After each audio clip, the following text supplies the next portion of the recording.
narito ang inyong mga tagapagbalita. Ang programang ito ay hatid sa inyo ng Power Cells Herbal Capsule. Tuldukan ang sakit. Siksik sa mga bagong balita. Brigada Balita Nationwide. Brigada Balita. Brigada Balita Nationwide. Headlines. Sa Brigada Balita Nationwide ngayong umaga, samples ng 74 na biyahero na tinamaan ng COVID-19 sinusuri para matignan kung may presensya ng bagong coronavirus variant. Pahayag ng Pangulo na pumipigil sa PSG na sumali sa vaccine probe para lamang sa mga pagdinig ng Kongreso ayon sa palasyo. COVID-19 vaccines posibleng ma-deliver sa Pilipinas sa Pebrero ayon sa DOH. Pamilya ng biktima sa Dasera Slay case magsasampa ng mga karagdagang kaso laban sa hotel at iba pang suspek. Pagpapalaya naman ng Makati Police sa isa sa mga sospek sa Dasera case binatikos ng pamilya. PhilHealth ipagpapaliban ang contribution hike. At Supreme Court hinarangan ang mas mataas na pogo taxes sa ilalim ng Bayanihan 2. Siksik sa mga bagong balita. Brigada Balita Nationwide. Magandang umaga Pilipinas, Metro at Mega Manila, Luzon, Visayas, Mindanao at sa buong mundo via live stream sa www.brigada.ph. Mula dito sa National Headquarters sa Makati City, ito ang Brigada Balita Nationwide sa umaga. Brigada Balita sa umaga. Pinakasariwa, pinakabagong mga balitang hatid ng buong puwersa ng Brigada News FM Philippines. Kasamang lakas ng Drive Max Plus Herbal Capsule. At resistensya ng Power Cells Herbal Capsule. Araw po ng Miyerkules mga kabrigada, Enero 6, 2021. Kami po ang inyong mga lingkod, Brigada Glenn Parungaw At Brigada Leo Navarro Malikden. Brigada Balita. Mga kabrigada, ibinunyag ng testing czar ng gobyerno na nasa 74 na biyahero na nagbalik ng Pilipinas at nagpositibo sa COVID-19 ang sinusuri ngayon upang malaman kung nahawaan sila ng bagong variant ng virus mula ho sa mga bansa na kanilang pinanggalingan. Ayon kay testing czar Vince Dizon, ay nasabi hong bilang ay mula sa 3,684 na biyahero na nagbalik sa bansa mula December 22, 2020 hanggang January 3, 2021. Sinabi ho ng opisyal na dinala ang samples ng mga biyahero na nagpositibo sa COVID-19 sa Philippine Genome Center at sa RITM para i-detect ang bagong variant sa pamamagitan ng genome sequencing. Inaasahan na mailalabas ngayong araw o bukas ang findings sa samples na kinolekta ng mga otoridad mula sa mga nagpositibong individual. Samantala mga kabrigada, inanunsyo naman ng bansang Hong Kong na merong na-detect na UK variant ng COVID-19 mula sa isang biyahero na galing sa Pilipinas nitong December 22. Brigada Balita Nationwide. Mga kabrigada, nilinaw ng palasyo na ang desisyon ni Pangulong Rodrigo Duterte na harangin ang pagdalo ng mga miyembro at leader ng Presidential Security Group sa mga investigasyon kaugnay sa mga hindi rehistradong bakuna ay para lamang sa Senate probe.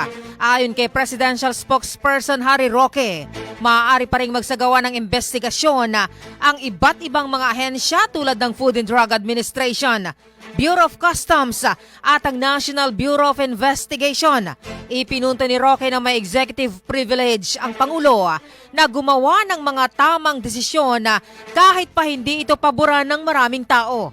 Dagdag pa ni Roque, nagmumula ang executive privilege sa separation of powers. Samantala nanindigan naman si Roque na hindi alam ng Pangulo kung saan ang source ng COVID-19 vaccine ng PSG at hindi rin alam ng punong ehekutibo kung papaanong naturukan ng mga miyembro ng militar. taliwas ang sinabi ni Roque sa pag-amin naman ni Philippine Army Chief Lieutenant General Cirilito Sobejana na mismong ang Pangulo ang nag-utos nito sa pamamagitan ng pagsunod sa chain of command sa sandatahang lakas. Brigada Balita. Coronavirus Disease 2019 News Update. Mga kabrigada, naiulat po ng Department of Health na naitala ang panibagong 937 na mga kaso ng COVID-19 dito sa bansa na dahilan po ng pag-akyat ng kabuang bilang sa 479,693. Mula ho sa nasabing bilang ay nasa 21,997 ang mga aktibong kaso o 4.6%. Lumabas sa datos ng DOH na naitala sa Davao City ang pinakamataas na bilang ho ng mga bagong kaso na nasa 85. Sinundan ito ng Isabela na may 54 new cases, Agusan del Sur na may 49 new cases, Pampanga na may 48 at Misamis Occidental na may 43 new cases. Samantala, nairehistro din ang 114 na mga bagong recoveries na dahilan ng pagtaas ng kabuang tala sa 448,375. Gayunman mga kabrigada, pumalo ang death toll sa 9,321 dahil sa 58 bagong fatalities. Ipinunto ng DOH na nasa siyamang testing laboratories ang bigong makapag-submit ng resulta sa tamang oras at hindi pa kasama rito ang updated na bilang ng mga kaso. Brigada Balita Nationwide. Mga kabrigada, tanggap na tayo ng report. Ang COVID-19 vaccines posibleng ma-deliver sa Pilipinas sa Pebrero ayon sa DOH. Si Brigada Maricar Sargan sa Balita. Brigada Maricar, ibrigada mo. Brigada Live Report. Umaasa ang Department of Health na maipapadala na sa Pilipinas ang mga bakuna kontra COVID-19 sa Pebrero. Ayon kay Health Undersecretary Maria Rosario Vergire, base ito sa updates na ibinigay ni Vaccine SAR Secretary Carlito Galvez sa ginanap na meeting ng Interagency Task Force for the Management of Emerging Infectious Diseases.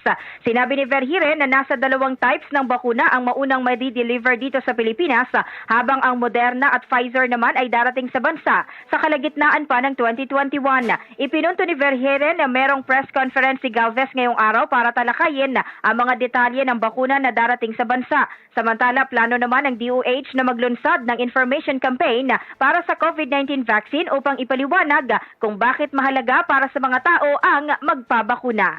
Yan ang report hatid ng Drive Max Adult Herbal Capsule. Tatagal ka. Ito si Brigada Maricar Sargan ng Brigada News FM Philippines, the Music and News Authority. Brigada Balita. Sa ibang balita na tayo mga kabrigada, ang pamilya ho ng biktima sa Dasera Slay case magsasampa ng mga karagdagang kaso laban dun ho sa hotel at sa iba pang mga sospek. Si Brigada Lay Baguio sa balita. Brigada Lay, ibrigada mo. Brigada Live Report. Plano ng pamilya ng 23 anyos na flight attendant na si Christine Dasera na natagpuang patay sa isang hotel sa Makati na magsampa ng mga karagdagang kaso laban sa pamunuan ng City Garden Grand Hotel at sa mas marami pang sospek. Sa isang press briefing ay sinabi ng abogado na si Attorney Brick Reyes, tagapagsalita ng pamilya Dasera, na lumabag ang City Garden sa standard protocol laban sa COVID-19 na dahilan kung bakit dumami ang mga tao na nakapasok sa mga kwarto nito. Pinunto ni Reyes na batay sa ilang ulat ay tinatayang nasa 10 individual ang nasa room ng 2209 noong December 31 kung saan nanatili ang biktima, habang meron namang 7 na kalaunan ay sumama sa pagtitipon ng magkakaibigan na kinabibilangan ni Dasera at nanatili naman sa room 2207. Dagdag pa ni Reyes, merong hotel duty manager na kaibigan umano ng isa sa mga sospek ang nag-ayos sa mga ginamit sa kwarto. Anya, naka-duty ang nasabing manager noong mangyaring insidente at inamin at nakumpirma sa CCTV na nasa room 2209 ito mula 1:00 hanggang 6:00 ng umaga noong Enero 1. Naniniwala ang abogado na maraming loose ends sa pangyayari at umaasa sila na malalaman nila ang mga karagdagan pang impormasyon sa mga darating na panahon. Yan ang report, katuwang ang NutriCleanse Herbal Capsule. Linis tiyan, Sexy Chan. Para sa Brigada Balita Nationwide sa umaga, ito si Brigada Lay Bagyo ng Brigada News FM. The Music and News Authority. Brigada Balita Nationwide. Kaugnay na balita mga kabrigada, pinatikos po ng pamilya ni Christine Dacera ang 23 anyos na flight attendant na pinaniniwala ang hinalay at pinatay sa isang hotel sa Makati City. Ang pagpapakawala ng mga pulis sa isa sa mga suspect sa naturang kaso. Ayon sa tagapagsalita ng pamilya Dacera, na si Attorney Brick Reyes, sinusubukan nilang humingi ng paliwanag kung bakit napakawalan ang isa sa mga suspect na dapat ay iniimbestigahan at kino-question ngayon. Kaugnay nito ay sinabi rin ni Reyes na mayroong 7 pang individual na tinukoy nito bilang unidentified respondents ang kinakailangang ma-question at maimbestigahan. Nagdagdag pa kami ng additional supplemental evidence because we have photographs of these respondents so they can really be identified. They will be very easy to apprehend. That's why that if they're listening in, we encourage that they come over and present themselves to the Makati City Police Department so that they will avoid having problems later on. Iginiit ni Reyes mga kabrigada na sila ay naniniwala na maraming tao ang dapat managot sa pagkamatay ni Christine. Samantala plano naman ang kampo ng biktima na magsagawa ng isa pang otopsiya dahil sa kanilang paniniwala na hindi kompleto ang inisyal na otopsiya. Ipinaliwanag pa ni Reyes na kinakailangan nilang kuhanan ng letrato ang mga pasa at sugat ng biktima dahil ang nabanggit lang na death certificate ay nasawi si Christine sa natural causes o dahil sa ruptured aortic aneurysm. Brigada Balita. Samantala mga kabrigada, ang PhilHealth naman ipagpapaliban ang contribution hike. Si Brigada Ernie Napukaw sa balita. Brigada Ernie, ibrigada mo! Brigada Live Report. Pinagpaliban na ng PhilHealth ang nakatagdang pagtaas ng member contributions ngayong taon upang pagaanin ang pinansyal na problema ng mga Pilipino sa gitna ng COVID-19 pandemic. Sinabi ng PhilHealth na alinsunod sa direktiba ni Pangulong Duterte ay pagpapaliban muna nito ang pagtaas ng contribution rate sa 3.5% mula sa kasalukuyang 3.0%. Ipinuto ng PhilHealth na hihintayin nito ang Kongreso na magpasa ng batas para sa deferment ng nakaschedule na adjustment sa member contributions. Pero sinabi ng ahensya na kung sakaling walang batas na maipasa para rito ay itutuloy ng state insurer ang nakaschedule na premium rate at ceiling sa hinaharap base sa nakasaad sa ilalim ng Universal Healthcare Law. Matatandaan na sinabi ni Pangulong Rodrigo Duterte na hindi ito ang tamang panahon para magtaas ang PhilHealth premiums. Nangako rin ang Pangulo na hahanap ito ng pondo para sa PhilHealth upang hindi maantala ang serbisyo ng ahensya. Yan ang report. Atid ng Yummy Vet, ang multivitamins ng batang lamang. Ito si Brigada Ernie Napukaw ng Brigada News FM Philippines, the Music and News Authority. Brigada Balita Nationwide. At ang Supreme Court hinarang po ang mas mataas na pogo taxes sa ilalim ng Bayanihan 2. Si Brigada Jen Bayot sa balita. Brigada Jen, ibrigada mo! Brigada Live Report.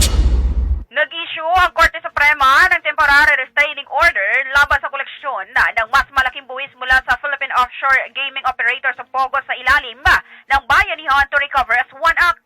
Kinumpirma ni Chief Justice Gustavo Peralta ang desisyon ng Korte Suprema kung saan ay nagresulta ang botohan sa 13-1. Tanging si Associate Justice Marivic Leonen ang dissenter sa nasabing desisyon. Sa ngayon ay hindi pa inilalabas ng Korte Suprema ang ruling. Pero sinabi ng ilang source na kinontra ni Leonen ang desisyon dahil sa paniniwala nito na dapat ay mabigyan ng presumption of constitutionality ang isang batas na labis na kinakailangan sa panahon ng pandemya. Mababatid na sa ilalim ng batas ay maging major source ng pondo sa ilalim ng Bayanihan 2 ang 5% franchise tax ng gross bets o ang predetermined minimum monthly revenues ng Pogos. Depende kung alin ang mas malaki.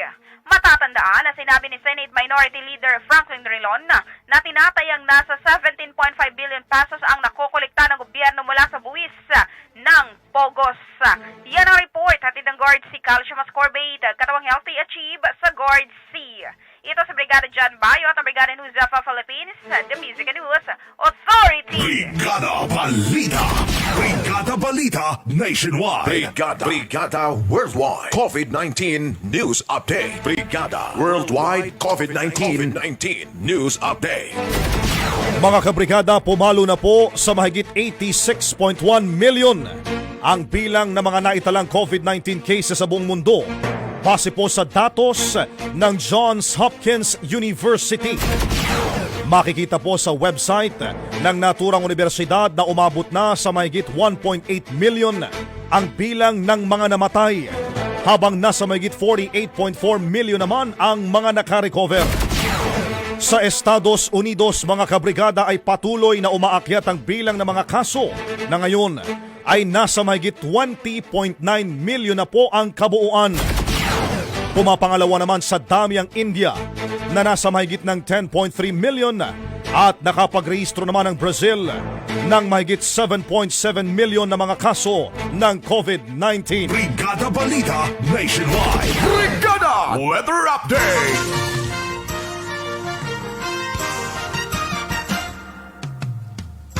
Mga kabrigada, asahan na po ang kalat-kalat na pag-ulan na may pagkulog at pagkidlat sa Caraga, Davao Region, Soc-Sargen at ang BARM. Ayon sa pag-asa, dahil ito sa ITCZ na nakakaapekto sa Mindanao. Dagdag ng Weather Bureau, asahan rin ang ulan na may kasama pong pagkulog at pagkidlat sa bahagi naman ng Albay, Sorsogon, Catanduanes at Samar provinces. Dahil naman sa tail end of frontal system, magkakaroon naman ng may hinang pag-ulan sa Cagayan Valley at Cordillera Administrative Region dahil sa hanging amihan. Para naman sa Metro Manila at sa nalalabing bahagi po ng bansa, ay asahan na ang bahagyang maulap hanggang sa maulap na papawirin na may tsansa ng pulupulong pag-ulan dahil sa epekto ng localized thunderstorms. Brigada Balita Nationwide. Samantala, para sa ating foreign exchange rate update ngayong umaga po ng Miyerkules, sa palitan ng piso kontra US dollar 48.05, Canadian dollar 37.91, Singaporean dollar 36.46, sa British pound 65.51, Bahrain dinar 127.88, sa Euro 59.07, Saudi Riyal 12.81, sa Chinese Yuan 7.44, at sa Japanese Yen sa 47 centavos. Siksik sa mga bagong balita. Brigada Balita Nationwide. At mga kabrigada sa buong bansa, inyo pong napakinggan ang Brigada Balita Nationwide sa umaga. Mga trending na balitang kinalap ng Brigada News FM Philippines, katuwang ang Drive Max Plus, Power Cells, NutriCleanse, Guard C, Fast Relax, Curamed, Panamed, Drive Max Coffee at ang Yummy Vid. Available po sa lahat ng branches ng Watson's, South Star, The Generics Pharmacy, Rose Pharmacy at Brigada Pharmacies nationwide. Para sa Brigada News FM ng Brigada Mass Media Corporation, the biggest marketing media company in the country. Kami po ang inyong mga naging lingkod, Brigada Leo Navarro Malikden. At Brigada Glenn Parungaw, maraming salamat po sa inyong pakikinig. Mula dito sa National Headquarters sa Makati City, ito ang Brigada News FM, the Music and News Authority.